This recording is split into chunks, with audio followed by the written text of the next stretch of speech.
Está escrito lá no livro de 2 Samuel, capítulo 21. E este capítulo 21, ele começa dizendo assim: houve em dias de Davi uma grande fome, uma grande seca. Parou de chover durante 3 anos. E quando se fala de fome, no Antigo Testamento, se fala de uma escassez terrível. Quando se fala de fome na Bíblia, isso não significava que tinha alimento na minha casa e na da Sandra não tinha, não havia. Não. Se não tinha na casa da Sandra, também não tinha na minha. Quando se falava de fome, era uma fome geral, era uma crise geral. E a Bíblia nos diz que, no começo do reinado de Davi, houve uma grande fome, houve uma grande crise, houve uma grande seca. E eu acho muito interessante quando a Bíblia nos diz que passaram-se 3 longos anos. E nós vemos que quando alguém está passando, ou quando nós estamos passando por alguma situação, alguma dor, alguma enfermidade, alguma crise, a primeira coisa que nós devemos fazer é buscar ao Senhor. Porém, Davi, ou na vida de Davi, passaram-se 3 anos. E depois desses 3 anos, ele consultou, ele orou ao Senhor. E é maravilhoso quando nós temos uma sensibilidade de orarmos ao Senhor. E eu acho tremendo quando a nossa igreja, os nossos líderes, eles nos convocam para nós orarmos e buscarmos ao Senhor. Porque não tem coisa melhor do que quando alguém nos incentiva a buscarmos a presença do Senhor. Quando alguém está chamando a nossa atenção para nós buscarmos ao Senhor. Davi, ele esperou passar 3 anos para consultar ao Senhor. E quem era Davi? Agora ele já era o rei. Porém, já tinha passado por muitas experiências, muitas dores essas profundas. Porém, esta era mais uma dor, mais uma crise. E muitas das vezes nós esperamos a promessa se cumprir, acontecer. E quando a promessa acontece, chegamos a pensar que não vamos mais passar por nada. Aí aqui está um exemplo. A bênção chegou. O trono chegou. E a crise chegou logo em seguida. 3 anos sem chover. Os céus cessou. O céu se fechou. E a terra estava seca. Porque se não havia chuva, a terra se negava a produzir. A terra não produzia. Entenda uma coisa. sem o derramamento do Espírito Santo, a terra não produz. E quem é a terra? Somos nós, a igreja de Cristo Jesus. Se nós não buscarmos a presença do Espírito Santo de Deus, não vamos produzir. Podemos passar até um tempo tapeando, mas não vamos produzir. Não vamos chegar a dar fruto. Por quê?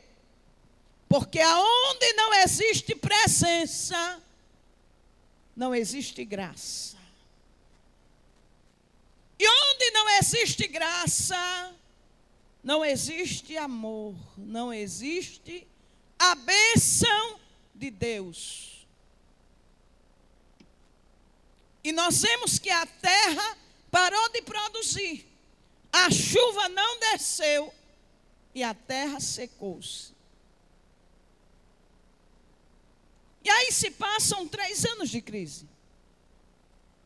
E Davi decide conversar com Deus, falar com Deus. E eu fico imaginando a oração de Davi. E agora, Deus, o que é que está acontecendo? Por que a chuva não está descendo? Por que não estamos vendo os teus milagres? Por que será, Senhor, que a chuva não desce? Por que tu parou de mandar chuva, molhar a terra? O meu povo está sofrendo, ou o teu povo está sofrendo. Aí é lindo porque Deus, Ele não demora a responder. Ele logo em seguida, Ele responde. E Ele diz: é por causa de Saul. É por causa de Saul e da sua casa. É por causa de Saul e da sua casa. Aí a gente pensa, o que é que tem a ver Saul com os dias de Davi? Ora, aquilo que Deus te prometeu vai acontecer. Se nós vivemos debaixo de uma promessa, eu passo, você passa, mas as promessas de Deus permanecem de pé. O que Deus prometeu para a tua casa, para a tua vida, para a tua descendência, está de pé.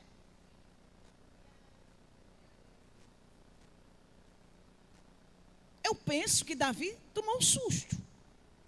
Como assim, Senhor? Por causa de Saul e da sua casa. É, Davi. Existia uma aliança. E essa aliança, ela foi quebrada. E agora, a justiça de Deus está chegando. Está chegando. Está chegando. A justiça de Deus está chegando. E alguém não está nem percebendo que a justiça de Deus está chegando. Aí Deus trava e diz: eu estou chegando. Eu estou chegando para fazer justiça. Nos dias de Josué, foi feita uma aliança. E é interessante, se nós formos puxar a história, Deus nem queria essa aliança, mas Josué fez a aliança. E a aliança foi selada. E quando chegou nos dias de Saul, a aliança foi quebrada. Aproximadamente, se eu não estiver enganado agora, 400 anos depois, a aliança foi quebrada. Olha só como Deus é lindo, maravilhoso. Saul e a sua casa, destruiu, aniquilou uma parte dos restos dos gibeonitas. E é lindo porque Deus, ele fala claramente, por causa da aliança que foi feita com os gibeonitas. E sabe o que foi que aconteceu? Saul mandou destruir. E é lindo porque eles se tornaram apenas rachadores de lenha e carregadores de água. E eu não sei porque ainda existe alguém que se preocupa com os rachadores de lenha e carregadores de água.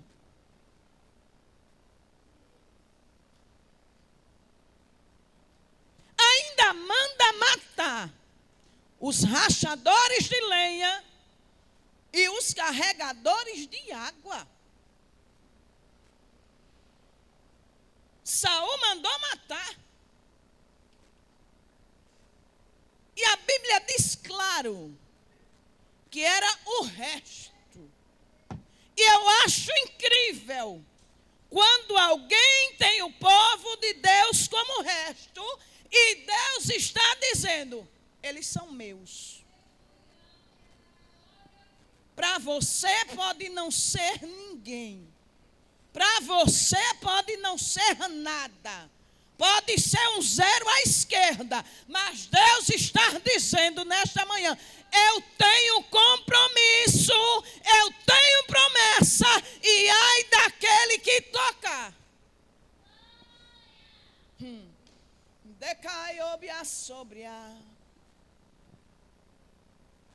Parecia que não era nada, Manu. Parecia até que não eram ninguém. E ele manda destruir, acabar, aniquilar. Cuidado com quem você quer acabar e aniquilar. Porque ainda existe um povo que está orando. Ainda existe um povo que está jejuando. E Deus está dizendo, eu tomo conta do meu povo. A terra é minha, o povo é meu, e as minhas mãos estão estendidas sobre o meu povo. E não há quem possa fazer voltar atrás aquilo que Deus já determinou sobre o seu povo, sobre a sua igreja. Oh, aleluia.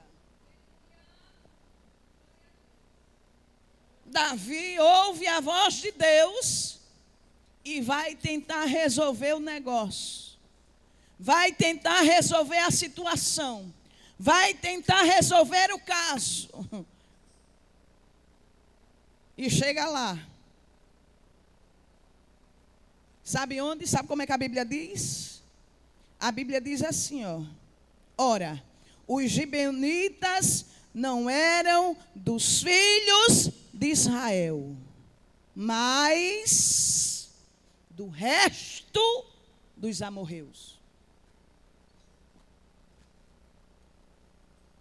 Do resto dos amorreus. E os filhos de Israel lhes tinham jurado, porém Saul procurou feri-lo. Saul tinha um zelo pelos filhos de Israel e pelos filhos de Judá. Porém, não existe zelo se for para quebrar a aliança. Não existe zelo se for para quebrar aquilo que Deus já abençoou.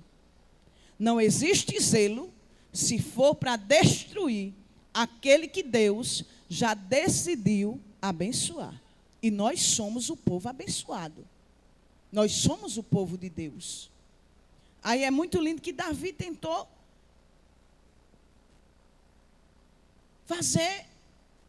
amenizar o negócio. Davi tentou fazer, vamos dizer assim, uma reconciliação, um pedido de perdão. Davi diz, o que é que nós podemos fazer por vocês?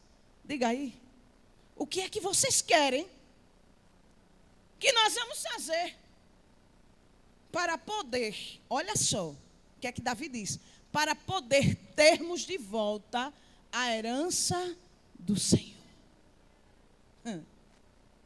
A herança do Senhor não se compra com dinheiro. E quem está nos ensinando, sabe quem é? O resto. O resto dos amorreus, o resto dos gibeonitas, o resto dos amorreus. Estava ensinando a Davi que a herança de Deus não se compra com ofertas. Que a herança de Deus não se compra com negociações de homens. A herança de Deus se consegue de volta se retratando e dando aquilo que eles acham que tem direito. Imagina, é forte essa palavra. Mas eu me acordei no dia de hoje com essa palavra no meu coração. Fui dormir estudando uma e me acordei com outra.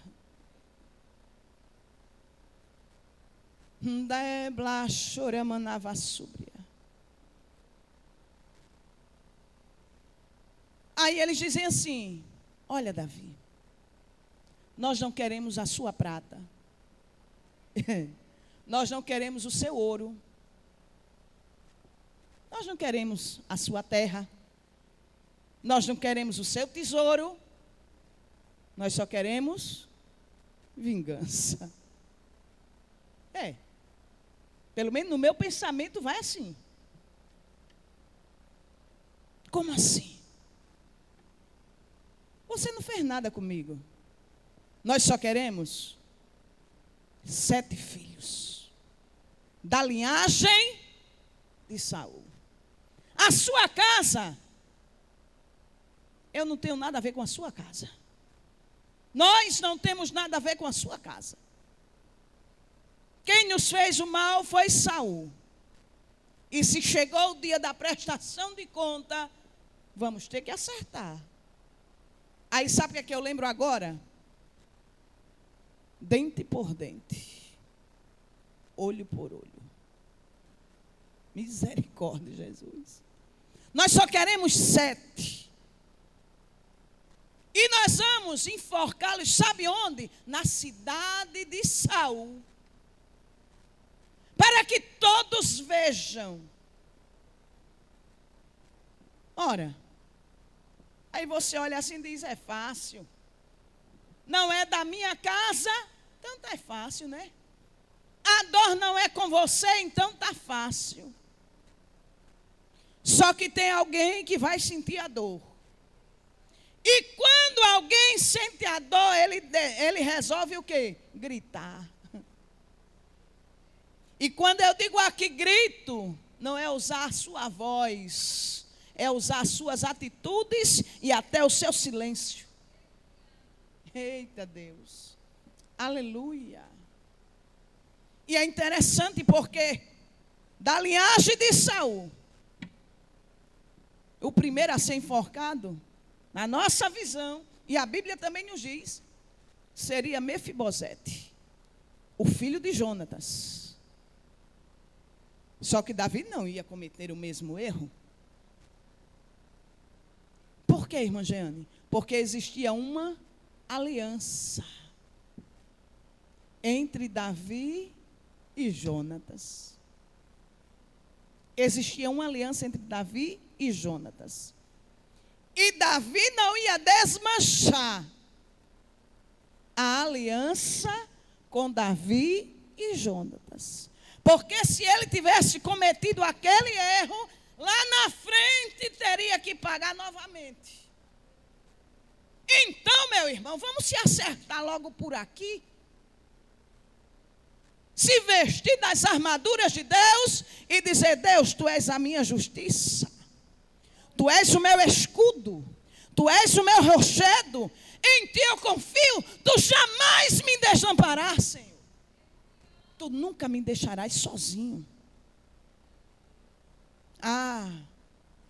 Mas existia duas mulheres. Uma tinha 2 filhos e a outra tinha 5 filhos. Existia Merabe, que tinha 5 filhos, que Merabe significa aumento, multiplicação. Tem tanta gente com aparência de aumento, de multiplicação, e na hora de agir, não faz nada. E Deus está só olhando, está só observando. Mas de repente, junta-se os 5 filhos de Merabe e vai buscar também quem?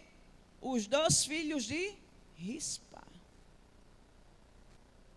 E é lindo, porque por causa de uma atitude, ela aparece na história como pedra fumegante, como carvão que fumega, como brasa tirada do fogo, como pavimentação. Tudo isso é o significado do nome de Rispa. Como pavimentação. Você sabe o que é pavimentação? Na nossa saída aqui de Rio Largo, na nossa passagem aqui, eles estão fazendo o quê? Estão pavimentando. Estão passando uma pavimentação. Para quê? Para dar equilíbrio.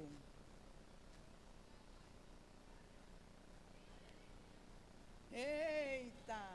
E Rispa, ela traz estabilidade.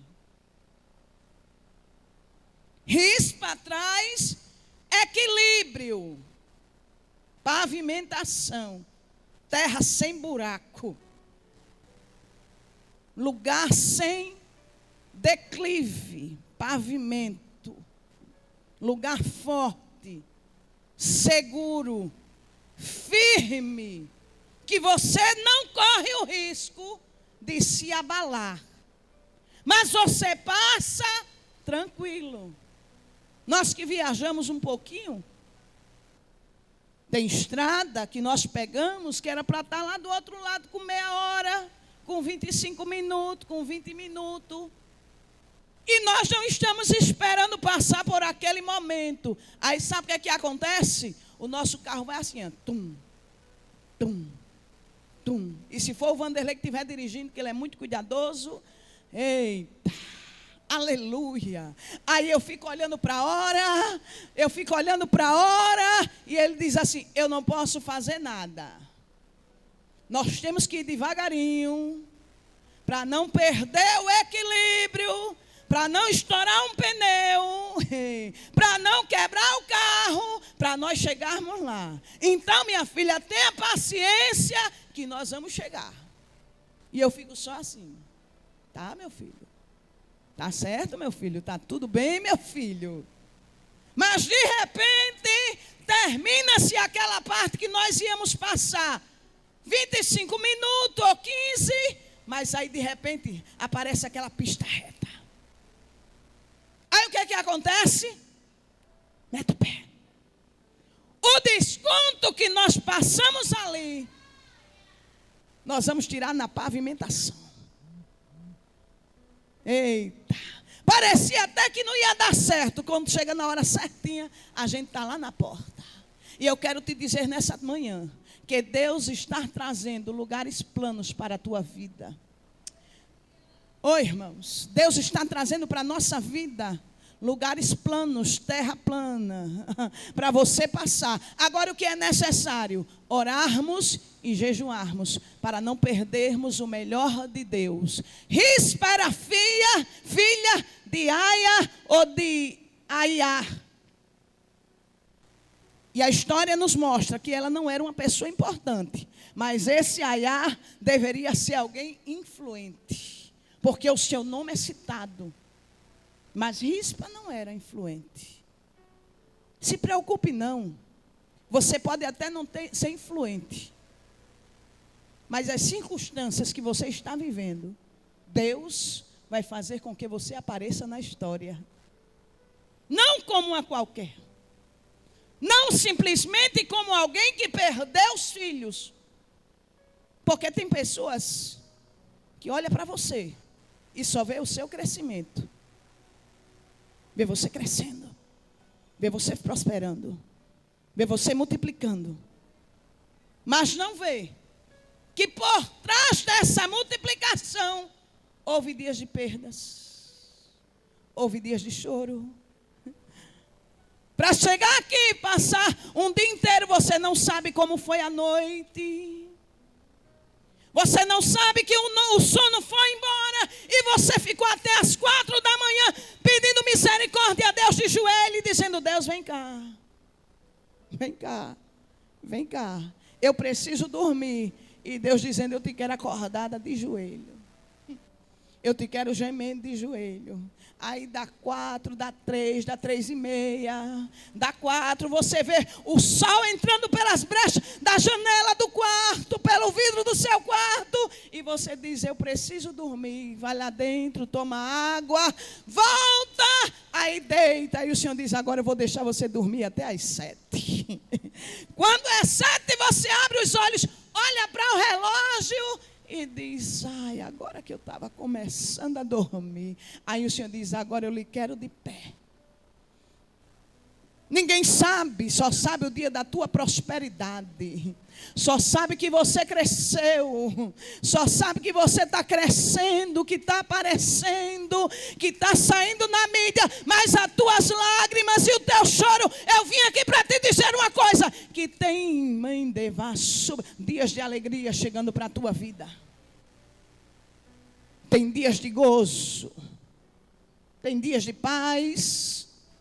Os filhos de Rispa foram levados. Os filhos de Merabe também. Vamos correr. Que ainda não é a mensagem. Oh, aleluia. Mas de repente, quando levam os filhos dela para serem enforcados, os 7, de uma vez só, Sandra. É muita tragédia. E você ainda diz que é difícil ser crente? Você ainda reclama de tantas coisas, de poucas coisas que estão acontecendo. Você reclama de coisas mínimas e não parou ainda para agradecer a Deus pelo que Deus tem nos proporcionado. Irmão, só pelo fato de nós estarmos aqui é motivo de nós adorarmos. É motivo de nós darmos glórias a Deus.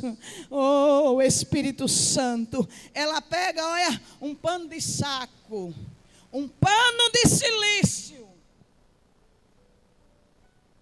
E vai, a Bíblia diz claro, sabe o que ela faz? Ela forra uma penha, uma pedra. E faz o que, irmã Jeane? Tira os corpos da forca. Ela poderia até tirar, mas ela não podia sepultar. A Bíblia diz claro que ela pega o pano e forra. Se ela forra, ela cobre uma pedra e coloca, olha, os 7 corpos. Tem pessoas que estão preocupadas só no que é seu. Rispa foi diferente. Rispa decidiu zelar pela sua herança. E zelar pela herança de quem não estava nem aí.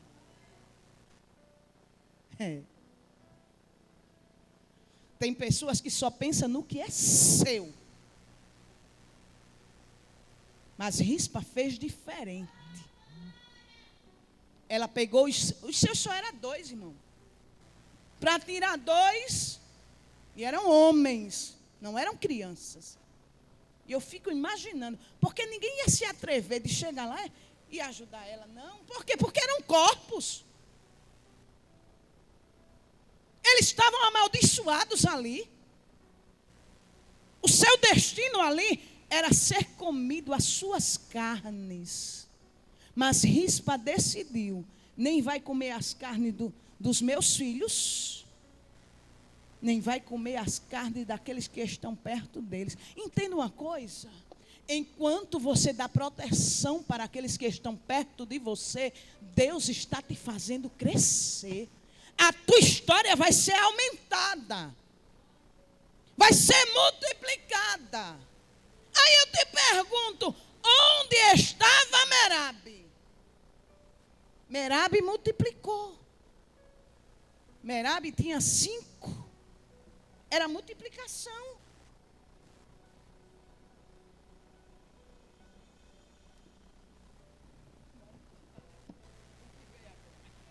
Eita, Jesus querido.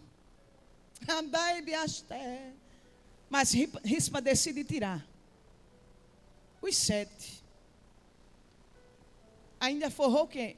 A pedra, a penha. Estava morto, podia botar no chão mesmo. Não, são meus. E do jeito que eu cuido dos meus, eu vou cuidar dos teus.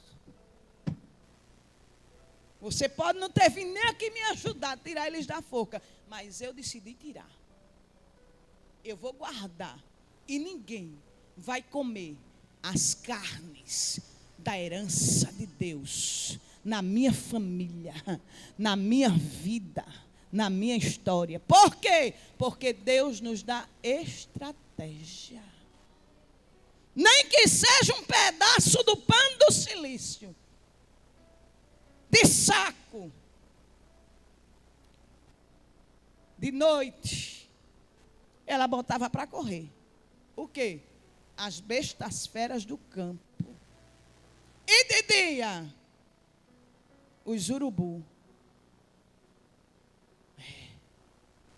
Porque a ave de rapina não come carne. É diferente. A ave de rapina é uma coisa. Lembram que a ave de rapina levou a carne para o profeta? Ela não come carne. Não foi o urubu que levou. Foi a ave de rapina que levou. E ela não come carne. Deus escolhe certo. Deus envia certo. Deus vai mandar levar na tua casa a pessoa certa. E a tua casa e a tua herança não vai ser destruída. Não, de forma nenhuma. E a história nos diz que Rispa ficou lá, a Bíblia nos diz, 6 meses. Imagina o estado de putrefação. Não é assim que se diz? É. Imagina os corpos se decompondo. E ela estava lá, afastando tudo quanto estava tentando tocar nos seus filhos e nos filhos dos outros. E eu quero te dizer uma coisa, enquanto nós estamos aqui orando, nós estamos dizendo, Deus, guarda os nossos filhos. Deus, guarda as nossas famílias.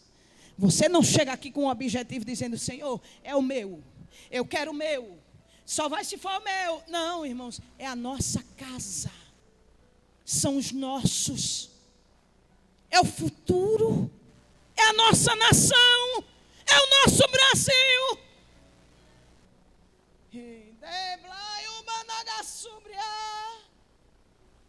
E o inimigo não vai destruir a nossa casa. Porque Deus tem colocado um povo que está de joelho, que anda de joelho, e a nossa casa, querendo o inimigo ou não, está blindada por Deus. E a Bíblia nos diz claramente que nem de dia e nem de noite. Eu fico perguntando qual era o momento que essa mulher dormia. Claro que eu acho que ela podia, claro que ela até cochilava. Agora dormir, não. Existe cochilo e existe sono.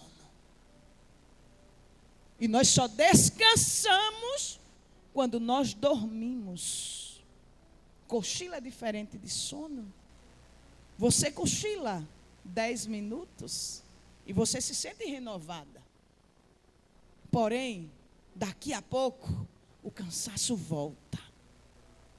Depois de um dia de batalha, o que é que você quer? O que é que eu quero? Dormir. Descansar. É ou não é? Claro que é. Depois de um ciclo de oração desse, quando nós chegamos em casa, nós queremos o quê? Descansar. Dormir. Mas tem tempo, tem hora, tem dia que não dá tempo para você dormir. Dá tempo para você cochilar. E às vezes nem cochilar dá tempo. Chega em casa, toma um banho, entra em outra roupa, ou é a roupa que entra em você, e você vai para outra peleja. Vai para outra batalha. E quando chega 1h, 2h da manhã, aí você olha, a pia está cheia de louça. Aí você diz, se alguém chegar na minha casa pela manhã, o que é que vai dizer? A casa da pregadora, da irmã Jeane, está com a pia cheia de louça. Não tinha ninguém em casa. Eita. Aí o meu esposo diz, minha filha, vamos dormir, venha descansar. Eu digo, não, meu amor, eu estou indo. Eu vou já. É mais uma luta. É mais uma guerra.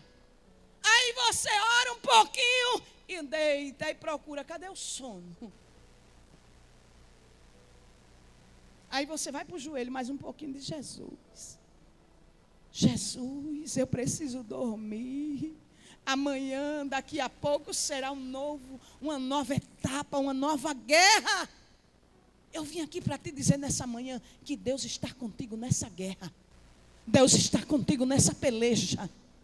E Ele te dá armamentos poderosos. Eita, poderoso! Ele te reveste nesse dia. Se preocupa não, teu silêncio vai ecoar como ecoou o silêncio de Rispa. Somente a sua atitude tangendo, colocando para correr. Eita, quem sabe à noite ela estava com uma tocha na sua mão, colocando para correr as bestas feras do campo e dizendo, saia daqui, aqui você não toca. Sabe por que nós estamos aqui durante o dia? Porque quando chegar a noite, a tocha que existe dentro de você, ela vai estar acesa. Eita, glória a Deus. E você vai estar forte, vai estar firme e vai estar dizendo, eu estou aqui porque a boa mão do Senhor tem me sustentado, tem me trazido até aqui. Eita, deramanavas. E você chegou até aqui nessa manhã porque o Senhor tem guardado a tua casa, tem guardado a tua vida, tem guardado a tua história, tem te preservado para você chegar até aqui. A notícia chegou lá no ouvido de Davi. E o coração de Davi se comoveu. Mas depois de 6 meses, chega o tempo que Deus decide mudar o cativeiro. Não importa se é 6 anos, se são 6 dias, se são 60 anos, o que importa é que chega o dia de Deus. E quando chega o dia de Deus, Ele diz, eu faço. Não se preocupe quanto tempo essa crise vai durar. Saiba tão somente uma coisa, Deus é o Deus que trabalha no tempo certo e na hora que Ele já determinou. Quando Davi fica sabendo, sabe o que é que ele faz? Manda recolher os ossos de Saul, os ossos de Jonatas e os ossos daquele, porque eu penso que só existia osso, irmão. E sabe o que é incrível, Sandra? Que a chuva só caiu depois que eles foram sepultados. Ou você pensa que enquanto eles estavam lá, estava chovendo? Estava não.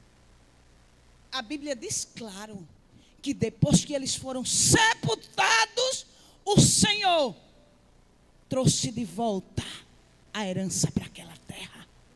E a terra foi molhada. E você acha que ainda não existe justiça da parte de Deus? Eu vim aqui, mandava súbria com essa palavra queimando no teu coração, para te dizer, não baixe a sua cabeça. Não solte as armas. Se revista das armaduras de Deus, porque Ele está te dando capacidade, porque Ele está te dando força, e você vai vencer, e vai chegar até os fins dos teus dias. Olha, irmãos, os ossos daqueles homens foram sepultados junto com os ossos do rei Saul e com os ossos de Jonatas. Deus faz justiça por amor à sua vida. Deus traz justiça e traz à existência aquilo que não existe. Vamos nos colocar de pé e vamos fazer uma oração. E você que chegou aqui pela manhã, você que está aí na sua casa, coloque a mão no seu coração. Lide, receba uma providência hoje, da parte do Senhor. Sandra, vai lá, dá um abraço na Lide. Tem uma surpresa, Lide, na tua vida, na tua casa. A tua descendência, Deus está cuidando. A tua casa, Deus está protegendo. A nossa família é o celeiro de Deus. A nossa casa está sendo guardada e protegida por Deus. Fecha os teus olhos e ora comigo. Maravilhoso Pai, eterno Deus, estamos aqui, Senhor, diante da Tua presença. E as Tuas mãos estendidas estão sobre as nossas vidas. E não há quem possa fazer voltar atrás. Tu és o Deus de longe e o Deus de perto. Tu és o Deus que estás aqui. E eu te peço, Senhor, continua guardando a nossa casa. Continua guardando a nossa família. Continua protegendo o nosso Brasil. Continua protegendo a nossa nação. Senhor, que esse abraço que a irmã Sandra está dando na irmã Lídia, Senhor, seja um abraço de bênção, de vitória e de multiplicação e de providência. E nós abençoamos no nome de Jesus. Agora sente adorando.